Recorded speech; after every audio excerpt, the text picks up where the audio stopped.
Branded तेलाने शनिदेवाला अभिषेक करा, भेसळयुक्त तेलावरती बंदी घालण्यात आलेली आहे। शनी शिंगणापूर देवस्थानने हा निर्णय घेतलाय।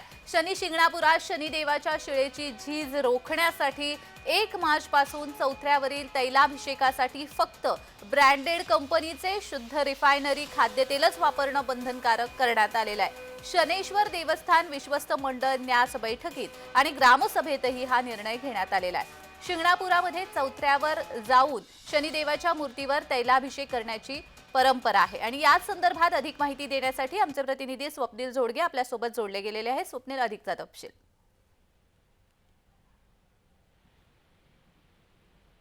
नक्कीच जान्हवी, शनी शिंगणापूरमध्ये शनिदेवाच्या शिळेची झीज रोखण्यासाठी या 1 मार्च पासून चौथऱ्यावरील तेलाभिषेकासाठी फक्त ब्रँडेड कंपनीचे शुद्ध रिफायनरी खाद्यतेल वापरण्याचं बंधन करण्यात आलेलं आहे। शनेश्वर देवस्थान विश्वस्त मंडळ न्यास यांच्या बैठकीमध्ये आणि ग्रामसभेतही हा निर्णय घेण्यात आलाय। शनी शिंगणापुरामध्ये चौथऱ्यावर जाऊन शनिदेवाच्या मूर्तीवर तेलाभिषेक करण्याची परंपरा आहे, मात्र तेलातील भेसळीमुळे शनिदेवाच्या स्वयंभू शिळेची झीज होत असल्याने देवस्थानाकडून हा निर्णय घेण्यात आलेला आहे। भाविकांनी आणलेल्या तेलाची शंका आल्यास असे तेल स्वीकारले जाणार नाही किंवा ते तेल भारतीय अन्न सुरक्षा प्राधिकरणाकडे तपासणीसाठी पाठवले जाणार आहे।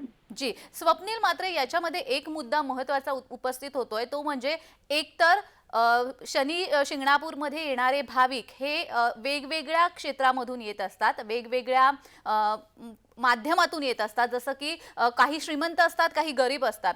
प्रत्येकालाच ब्रँडेड तेल खरेदी करणं शक्य नसतं, त्याची किंमतही जास्त नसतं। मग अशा वेळी भाविकांची जी इच्छा असते शनी देवाला तैलाभिषेक करण्याची, ती इच्छा कुठेतरी अपुरी राहते।